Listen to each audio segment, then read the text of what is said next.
My beautiful guest today is Sara, and she is in Adelaide, which is a city in a central southern part of Australia. And today we're going to talk about persistence. That's our underlying theme of this conversation. She has had a lot of experience in the last 5 years of challenges with not just inflammation and battling the condition, but also with various medications and the side effects that she's experienced with those. And so today we're going to talk about various medications that she's been on and how that worked out or didn't work out, a couple of different diets that she's tried and what worked and what didn't work, and then how she now feels today, which is the best that she has felt with rheumatoid arthritis since she was diagnosed 5 years ago by being persistent with the Patterson program and all aspects of that program, not just the dietary component, but exercise as well. So with that, thank you so much, Sara, for joining me. Thanks, Clint. I'm very excited to be here. Talk about my story. Yeah, it's going to be great. We tried to set this up many months ago, but things got in the way, various just, timings and so forth. So I'm really excited too that we finally made this happen. So why don't you take us through, first of all, how you feel today? Like, how do you wake up? What sort of level of discomfort do you have?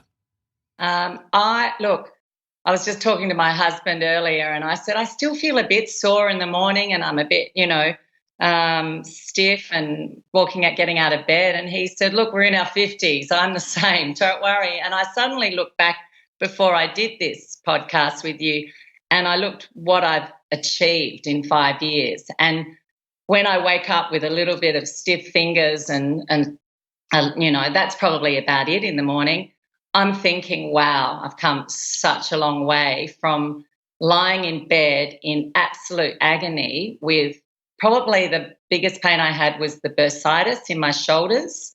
And it was like, I think I likened it to someone stabbing me in the shoulders at night, and I'd have to get up at 3 a.m, take a couple of Nurophens or Panadols to get me back to sleep. So I was really struggling and I had lots of injections in my shoulders to deal with that.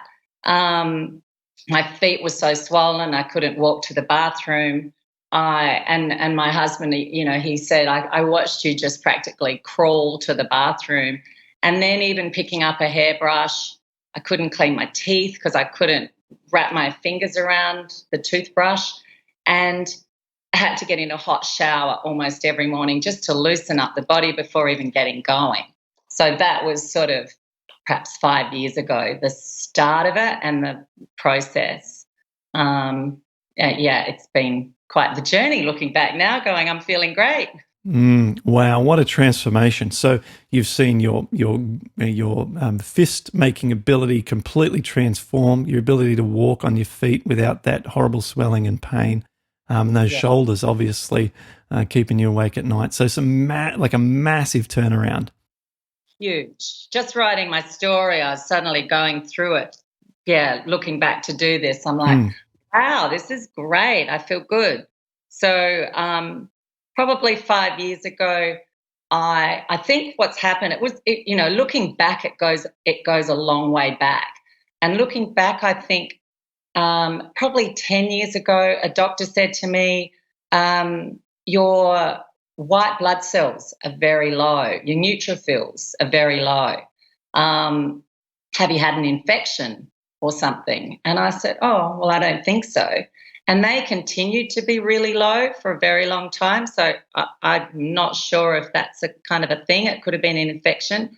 The other thing I had was the B27 parvovirus in my bloods from quite a long time ago. And I thought, oh, that could be something. I don't know. But about 5 years ago, I just got a lot of wrist pain. I did a lot of Pilates. I was very fit and healthy, not really healthy, but looking back. But my wrists were terrible. And I went and saw a wrist surgeon. I had braces on my wrist. And at that time, I was studying nutritional medicine. And I was doing my health science degree. I thought, I've got to get a degree before I'm 50, quick, get a degree. And so I was studying 3 kids at school, moving house, renovating a house. And I think that is the catalyst, as you've discussed a lot with people, where was the turning point? And then I'm at my daughter's Christmas concert and at school, and sitting down, and I know, like you've said, when you sit down for a long time, when your knees are in that position, and you've got nowhere to stretch your legs out.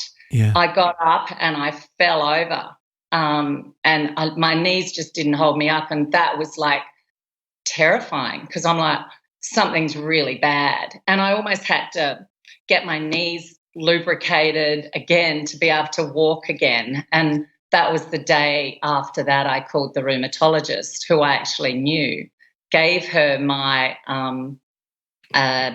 just told her my symptoms, and she said, come in and see me. And that's when I had all the tests, and she said, you've got rheumatoid arthritis. So it wasn't like it was a sort of a long, looking back, and the rash, that's what I was going to say. I had this rash that had started, and I went to see dermatologists. What is this rash? And I think I had a biopsy, and they said, you've got granuloma annulari. I don't know if you've heard of that. I don't know, but kind of stuck with me for a long time, and on and off. And I'm thinking it was sort of on the torso, on my arm, and it sort of goes down on your legs a bit. And I'm thinking, oh, I'm falling apart. What's going on? So that was sort of 5 years ago when it was diagnosed, and the rheumatologist goes, here's your sulfasalazine, your Plaquenil, and your methotrexate. Off you go. See you later. It's a really hard thing to suddenly accept, that you have to take medication for life, as she said, and I just wasn't dealing very well. So it took me 3 months before I took the pills. Okay. Yeah. Now, just backing up a few moments, the rash that you have on your skin, was it considered autoimmune related or independent? No one knows. No one can tell me. And probably the last few years, I've noticed it came up a lot after Christmas holidays. Of course, have a couple of drinks, diet's changed a bit, and you're away. And then since I've been back, now it's February, I've been back home, back in the routine, it's really gone down again, back on the food. So definitely food. A lot of food, and autoimmune. It is definitely autoimmune related. Right. You see it. You see the trend as we see with, inflammation in joints, the same kind of trends if you start getting off. Yeah. Okay. I feel. And the only time it disappeared was when I was on prednisolone. Right. That makes sense too. Yeah. Yeah. Okay. I'm going, miracle drug, yay. And then it wears off and you go, oh, that was fun for 6 weeks. So, jumping back on the story here, you've gone with Plaquenil, methotrexate, sulfasalazine as the recommendation straight off the bat from the rheumatologist. So she's opened your account with a very, very significant amount of medication. Just starting on one of those three is quite common. Starting you on all three at the same time is very aggressive. So were your symptoms at that point really, really significant for her to do that, or do you think that might have been a little bit aggressive? Well, I didn't know what was aggressive or what was not. She said, this is the protocol.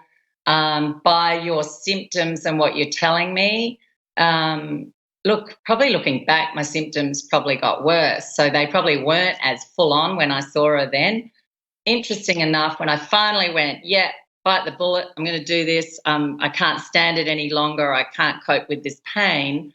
I took the sulfasalazine, and I got this that night. About 10 minutes after I took it, I got this tingling sensation in my lips, and I thought, I feel like I've been bitten. I wonder what it is. I didn't know. I didn't put two and two together. And then suddenly I went, oh my God, I wonder if it's the drugs. And I looked at the packet and it said, if you get any reaction, call the doctor straight away. So I called the nurse and she said, get off it immediately. You're obviously allergic to it. Wow. So that's interesting. So So there's one gone. there's one gone, yeah. Then I took the methotrexate. I think I was on 25 milligrams to start with. So we're going hardcore. Yeah, she really put you on the Yeah. serious And path. yeah, it's big. And then the Plaquenil. And I was just looking back on my notes, and the Plaquenil, after a couple of months, I stopped that because then I've got written skin rash maybe causing it. The rash, they said if your rash gets worse, often after you've been on Plaquenil, the rash never goes. I don't know if you've heard that. It's No, like I've never almost, heard that. No, but that's very disturbing as well. yeah, Mm, yeah. So okay. I just said, I've got this rash. I think at that stage it was sort of on my neck and everything. And she said, look, it could be the Plaquenil. Get off that. Tick, another one gone. I'm like, okay. So we're back on methotrexate. And, Mm, it did help me for a mm, while. And I think that was probably a good time just to help me through that. But the biggest thing that helped me, I think I was going overseas and I was still struggling. She said, look, let's just give you a shot of prednisolone or the Depo-Provera or whatever they mm-hmm. call it. I'm like, oh, okay, it's a bit scary. I didn't know anything about it. Now I do, but it was just heaven. I'm like, oh, this is bliss. I've gone overseas. I've had a ball, suddenly no pain. I've woken up in the morning feeling great. And it literally lasts, I could practically put my finger on it. It was 6 weeks. 6 weeks, and then everything starts coming back and probably worse. Right. So Yeah. Yeah. Yeah. that was I interesting. see. Were you home? Were you home after the time when it started to come back, the symptoms? Yeah. Yeah. Yeah. So, okay. So Yeah. symptoms returning. You're then on the methotrexate. You're realizing that you're still kind of in a situation here. I can relate on a much smaller scale to the elation of having a drug relieve all symptoms. And for me, that was taking these very high dose of non-steroidal drugs really early on. And I thought all I need to do is just keep taking these every day for the rest of my life. Like I thought that's how naive I was. I thought What were they? What's the? Voltaren.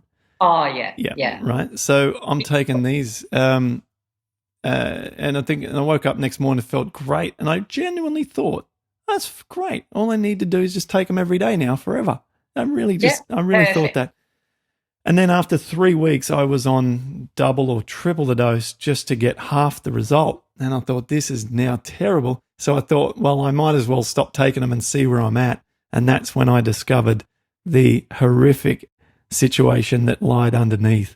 So in those I think it was 3 to 4 weeks that I was taking them. By taking them, I got so much worse by taking them for that period of time. So I was maybe a 4, 5 out of 10, took them for 3 weeks, increasing dosage, thinking I, need to suppress this inflammation, and then stopped. And after I stopped, I was a 7 or 8 permanently. Like Wow. it wrecked me. So anyway, I can relate to having that feeling and then the absolute crushing realization, like a ton of bricks that hits you. Oh my God, I'm in grave danger here because the medication that I thought was my savior is actually my enemy. And now what am I going to do?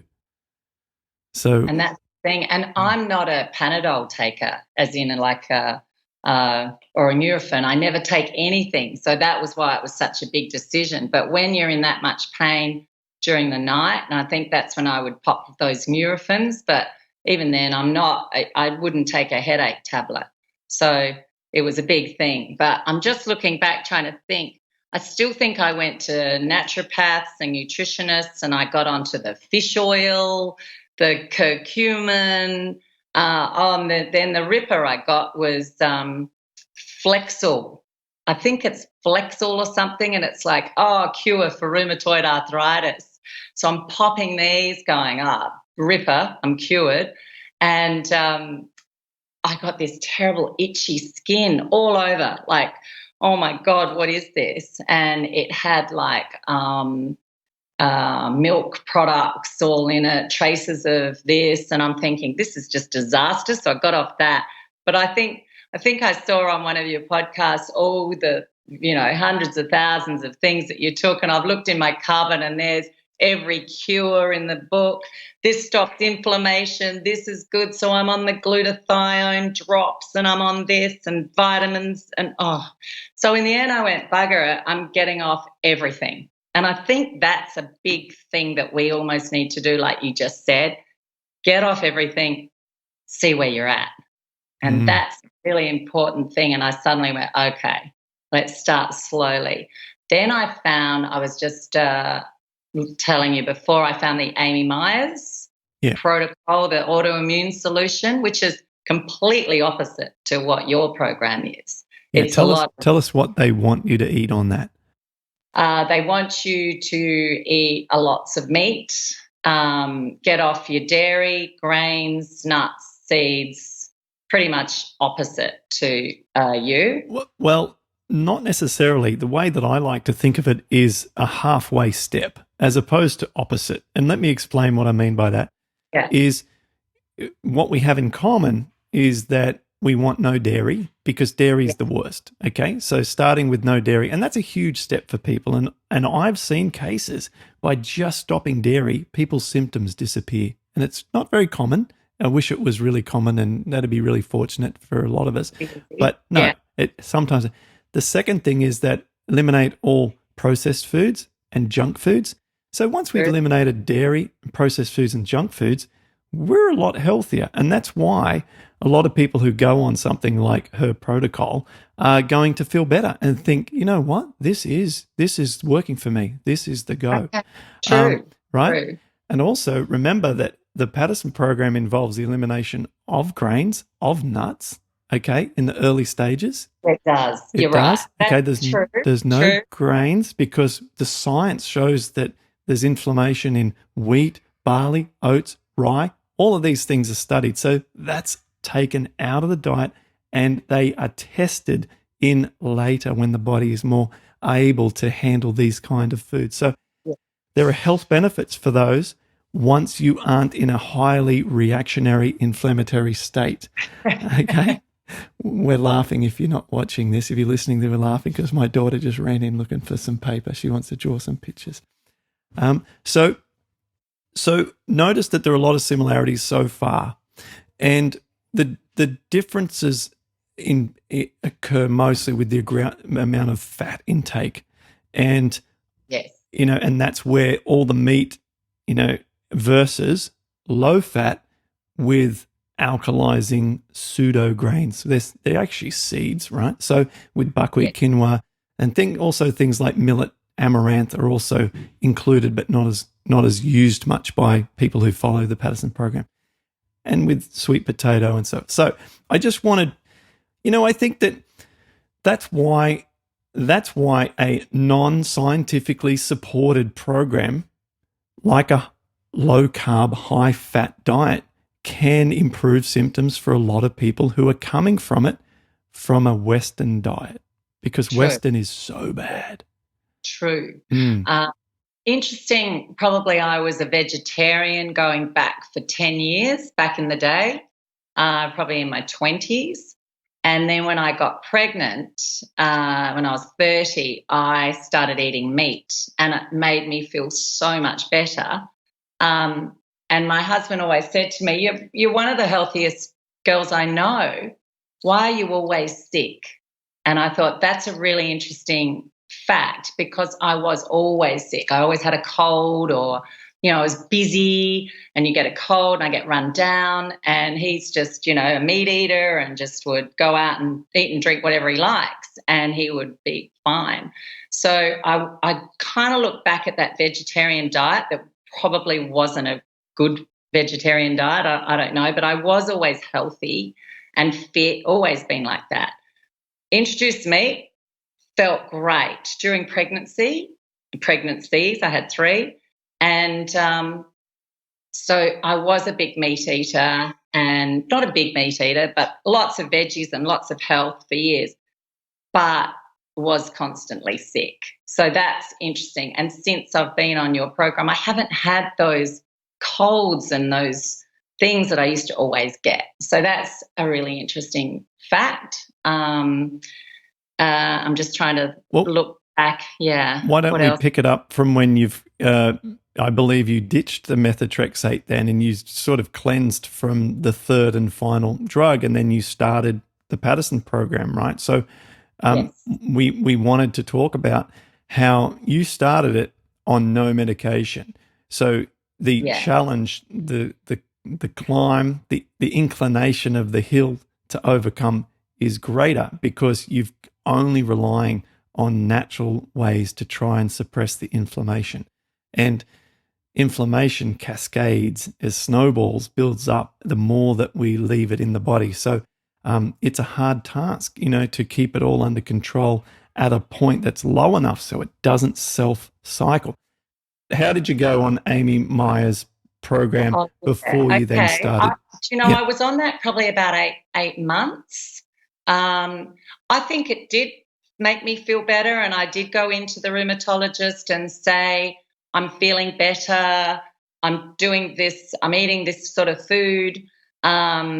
And she's like, oh, okay, well, what drug are we going to put you on now?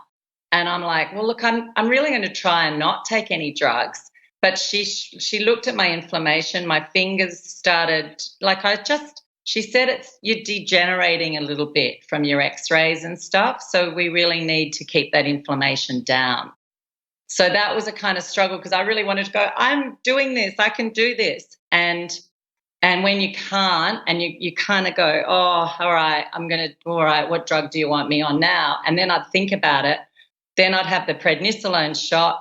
Then I went overseas, and I remember even writing down, okay, I've seen this bloke, Clint Patterson. I'm just going to keep him in the back of my mind. I'm going to go and have fun overseas, and then I'm going to start the program in February 5 years ago, pretty much to this month, 5 years ago. And I went, 2 years ago. I've been on your program for 2 years. So look, I think I probably did feel better on the Amy Myers, and the other bloke I found was Dr. McDougall that you talk about a bit as well.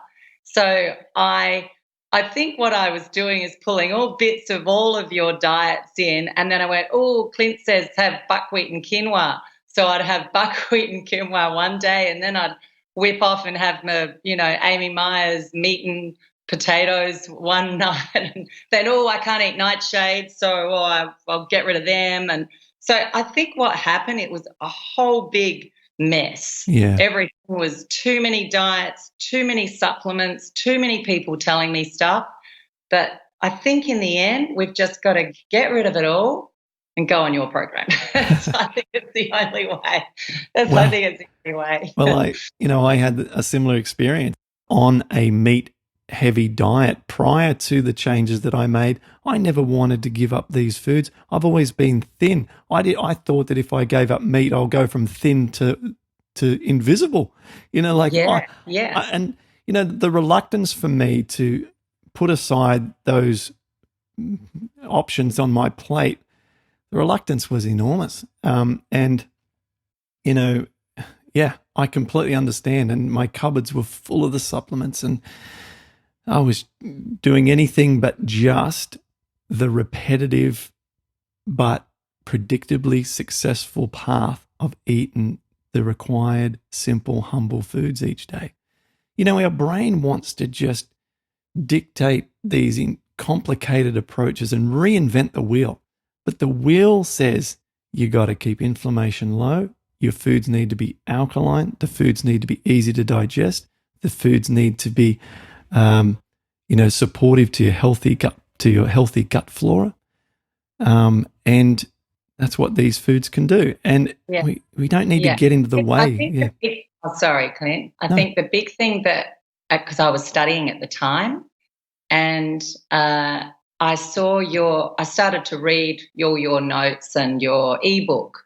And I think that it's just got me, because it makes sense, and I obviously understood what was going on with my body and the leaky gut and all of this, and suddenly it really makes sense. And I think that's what got me, and I went, okay, I'm going to give this a crack. But if if you don't do it absolutely by the book. And I was just reading back on my notes. Day one, Patterson program. Sick of quinoa, sick of buckwheat. And I'm thinking, I just want my cup of tea and I want my protein ball and I want, I just wanted that habit that I was so used to. And so that's what was a bit of a killer. Oh, it's a But killer. There's no doubt.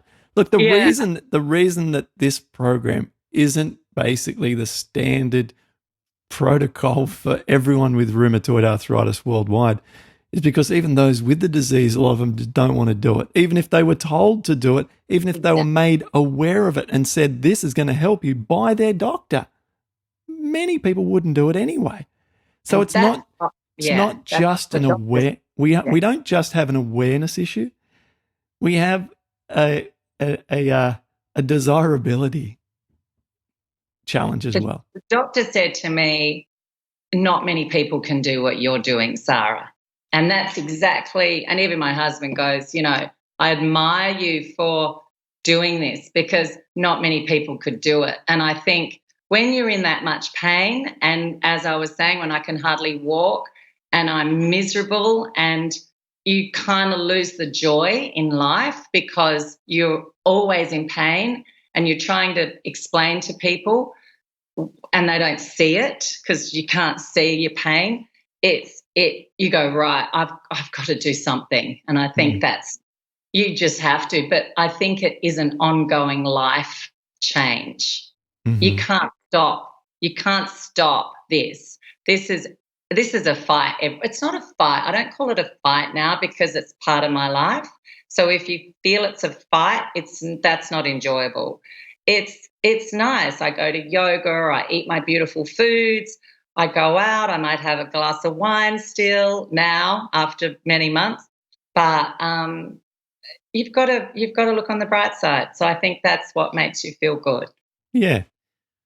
Love it. So you've touched on some things that I want to get to before we take up, too much time. So what I might do, if you don't mind, is I might press fast forward a little bit on the first 8 months that you were doing the program, because during that time, I think, it was hard. You were struggling. You weren't on any medications, and there was some ups and downs. We communicated inside rheumatoid support, and we had some discussions around medications and how you'd been on them and had bad experience. 8 months later, then you decided, look, I'm going to try Arava. Okay, so tell us how the experience was on that, and then what happened next. I think I was telling you before earlier, but I said I was reading about everybody in your forum. We're doing so well. Everyone's running marathons, and we're feeling amazing.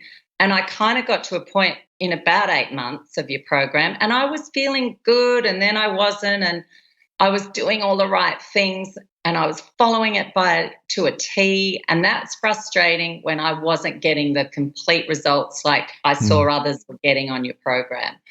And so I remember reaching out to you, what do you think? And my inflammation markers weren't terribly high, but they were still up a little bit. And you gave me good advice and said, look, to get your inflammation markers, it's a big struggle without being on medication. So why don't you try the Arava, or leflunomide as it's called?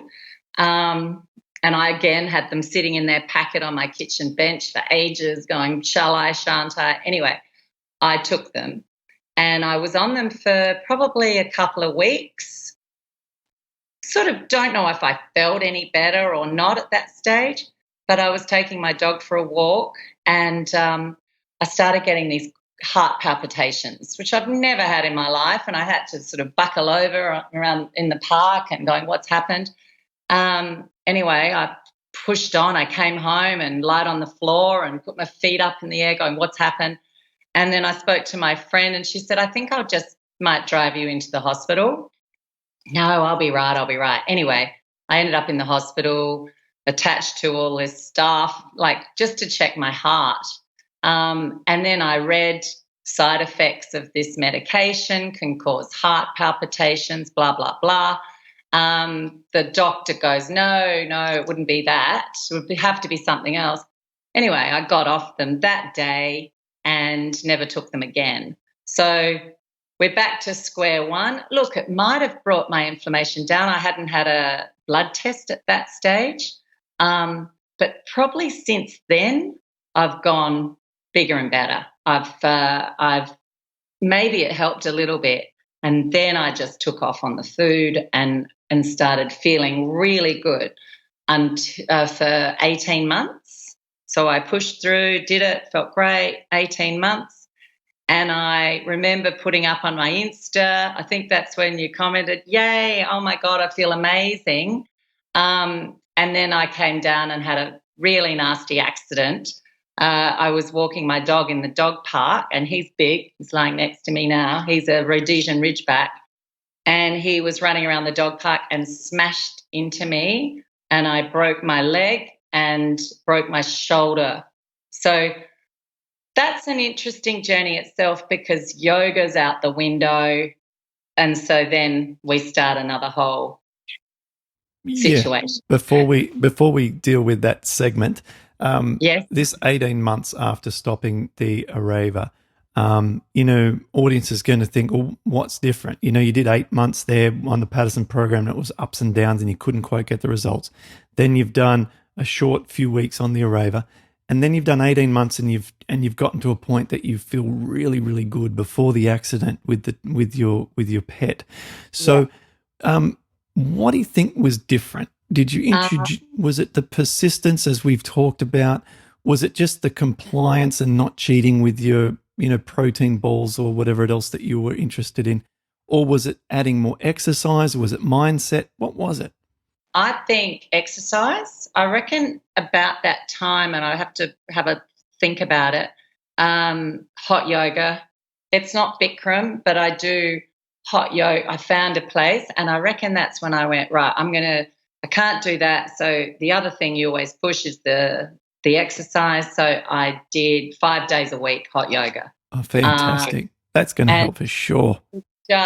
It's almost like a religion now, because it just makes me feel so much better. Haven't done my yoga this morning because I've been chatting with you, but I just have to do something every day. And I tend to walk the dog, then yoga. That's your routine. You don't make any appointments until after that. And that's your day. I love it. It works. Yeah, so I love it. Maybe that was it. The last 1 or 2 minutes has been the most crucial part of our conversation here. This is the giant message. This is the greatest fruit to eat off the tree. It is that we need to find out what works for us in our inflammation reduction and make that the priority in our life as a habit that does not get interrupted or disturbed, because that is our medicine. We need medicine. Our medicine is the daily habit of doing the essential things that keep our body okay when we're either on medicine, pharmaceuticals, or not. And so the other part of this juicy fruit is that the component involves exercise. And with a disease that is a joint affliction, and when the only reason to have a joint is for movement, because if we didn't have to move that part of the body, it would be a straight bone. Okay, so that's only requirement of that part of the body is to move. Then movement enables health in that joint. So we make it a must each day to do the things that keep our body feeling good. And part of that, or at least part of the day, should involve a half an hour at least, 45 minutes, great, of exercise to keep our body moving. And there lies a strategy that's a long-term successful strategy. So 5 days a week, hot yoga, walking your dog, you're keeping active, and you're eating the way that we know supports you as well. So, very, very valuable little time in this conversation right there. Okay, so how did you recover from being hit by your enormous dog? So yeah, I'm feeling all great up to then, and then bang. And that was an interesting process in itself because I couldn't move. I was in a wheelchair for a month, doing the tiniest exercises is can you lift your leg off the bed 1 inch and down just to strengthen that whole knee. It was my tibia, I think it's tibia, the one under your knee. That whole bone was broken. I had a steel plate put in that, crushed completely on my shoulder and had a plate put in that, which had to be removed 3 months later. So we had no movement. Couldn't do a wheelchair because I could only use one arm. The other arm didn't work. So look, it was a bit of a nightmare.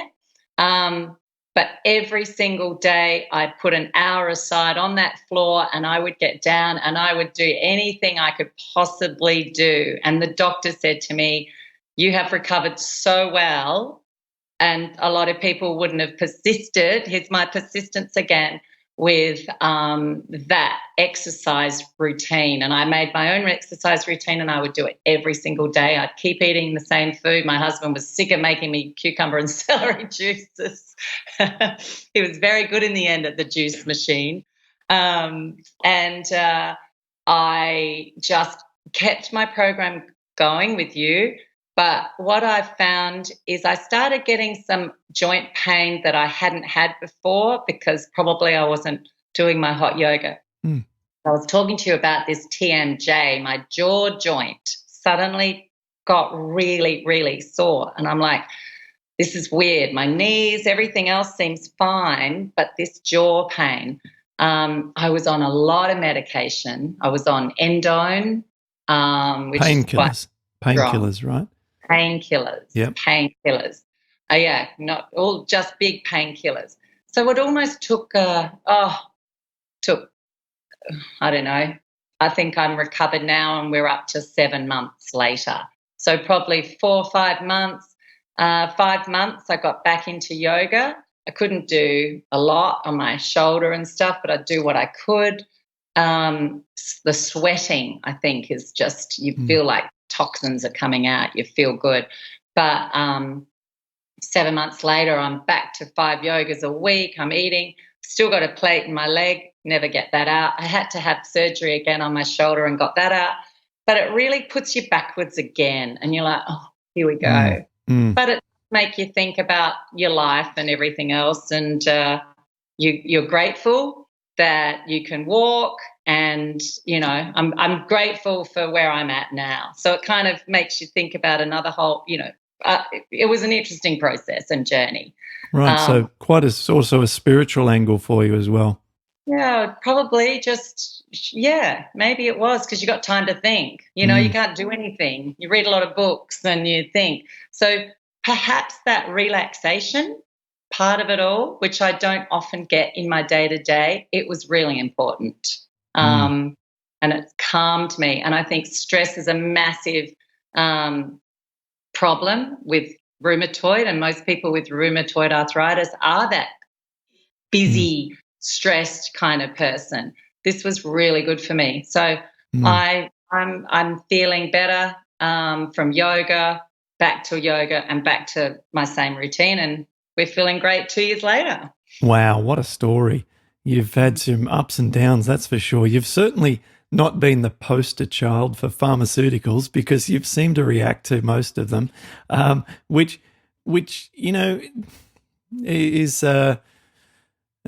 just how it was for you. And that's not to say that down the track you might not find one that works or need one for you in the future, but it's just an interesting reflection in your journey that you had reactions to several of them that made you have to look hard and really, really depend on the natural approaches as much as possible. So, you know, I'm just wondering if there's anything I'd like to ask. Oh, the TMJ joint, you mentioned the jaw. Oh, yeah. Did that start a lot straight after your surgery, your accident? Because it can be stirred up by sleeping on the same side all the time. See, when we're mobile and we feel good, We change positions constantly throughout the night. We just feel a little uncomfortable, a little cold, a little hot, need to go to the bathroom, whatever. We come back to the bed or move in the bed, and we're in different positions throughout the night to some extent. But if you can only sleep on one side because of discomfort in the shoulder, you're constantly putting pressure on that same side. That was exactly what it would have been, because this is the shoulder broken. I'm lying on this side. So, yeah, that would have been it. So that could have been a thing. I don't know if it was an inflammation. It's not too bad now, but it was just a major pain in a joint that I had never had or experienced. It could be a combination of a little bit of inflammation that previously went undetected until it was aggravated by being used with pressure too much consistently. Did you do anything for it? Did you have any investigative work done? Yeah. I went to a physio who just specialises in that, and he just sort of prodded and poked, and he just said, look, if it gets worse, go and get some x-rays. But look, it hasn't got worse. It's kind of stable at the moment. It's not too bad, and I'm not feeling it as much. So I think that's, like you said, it's probably from lying on it for months on end because you couldn't lie on your shoulder. So not sure if that's a rheumatoid thing or not. But what was that? I was going to mention being on the program when I first started, the headaches I got early days, and lots of I didn't feel great on the buckwheat, and I just wanted to bring that up because I remember you said to me, just try one grain or the other. So I struggled and had lots of diarrhea and really was a little bit not feeling great. And as soon as I got the quinoa, as soon as I got rid of the quinoa, I felt better. So that was something I wanted to bring up with people that might have just started the program, and whether, you could just do one grain. I don't know what your thoughts are on that. It's a great suggestion, and I see more frequently the reverse, where people will be on both. They're just troubleshooting everything, and then eventually the suggestion is made, well, try separating the buckwheat and quinoa, and they'll try just the quinoa because it just tends for most people to be a little more tasty or have a little bit more, I don't know, satisfaction. And so I mean, normally it's the other way around. And let me point out that this isn't common. Okay, so the first thing you shouldn't be doing right now is trying to separate them and think, oh, maybe it's one or the other. It's highly unlikely that pain is being aggravated or being increased by either buckwheat or quinoa, as opposed to an alternative food that hasn't been tested. So we think, oh, it must be those two. Why don't I try this or this? I'll try rice. And people just jump around all over the place. That's right. This is this madness I've that we it for a long time and then reduce it. And look, it does take time to pull one food out and work out what your reaction is. And I think that's the biggest thing. Is it this? Is it that? So I mucked around with that, but it worked for me. And that's like, it depends. Yeah, depends what you're on. But I felt, and the other thing I was going to talk about quickly was just the supplements that I'm taking now, which seem to be really working. I'm on the B, Metagen Methyl activated B vitamins. So is that a broad spectrum B, meaning like it's a B6, a B3, it's a broad spectrum. And it's got a good dose of B12 in it as well. Okay. So I take that every day. The probiotics and a vitamin D drops is kind of my staple every day. I was interested recently. I did an omega-3 test, blood, and it's quite low. And I'm thinking, this is interesting because I know that you mentioned the seaweed, which we can't get. Yeah, and it's become very hard to get recent years with sea pollution and a lack of production in Hawaii in particular. It's become hard to get. I'm not eating seaweed anymore. It's too hard to get at the moment without it feeling like you're eating some contaminated stuff. Okay. Yeah, I Yeah. wasn't sure whether you got any over there or not, but I wanted to try algal oil. Mm-hmm. And I'm just testing that at the moment, the algal oil. And I know that you're not big on oils of any description, but keep you posted on that one. It's And the see. vegetable oils are the concern. The vegetable oils. So we're a long way from vegetable oils if we're looking at algae, or people like taking the CBD oil and things like that. These things can be okay and not aggravating. So yeah, I'm on that. Have been for about a month. So we'll see how that goes. I'm testing it good. for my skin and all of that. Hey, So just a comment on the omega-3 levels. You don't need high omega-3 levels if your omega-6 levels are really low. So true. what matters is the ratio so much. So, Yes, true. it's not alarming, concerning whatsoever if you've got low omega-3 levels if you don't have a high omega-6 intake. So that's what really we need to remember. True. Yeah. Which it wouldn't be because of Correct. the food we eat. Yeah. Yeah. Okay. Yeah. True. So, okay. Well, that's really good. Well, gosh, some real highlights in that journey. The dog accident. It just reminds us how fragile we actually are, doesn't it? It just at any time something can happen, and although we shouldn't walk around in fear, what it does do is enable us to be very, very grateful when we have some calmness and stability in our life. A friend of mine says that we should always celebrate the lack of drama. And I think that's a really good statement, right? So if you're listening or watching this and right now there isn't a lot of drama, if things are under control, pretty good and there's balance and pretty happy with progress, that in itself is enough to celebrate that, you're not recovering from a surgery or an accident or some big event like that. So your persistence has been wonderful. So Sara, thank you for sharing with us today. It's been great. Well, thank you to you, Clint, for putting this program together, because what would we do? It's all your hard work and persistence, because you were going through the same thing. But I'm very grateful to you, and I'll continue with my celery and cucumber juices till the end of time. Awesome. Well, they're going to do you well. So it's a great plan. Thanks again. Thanks, Clint.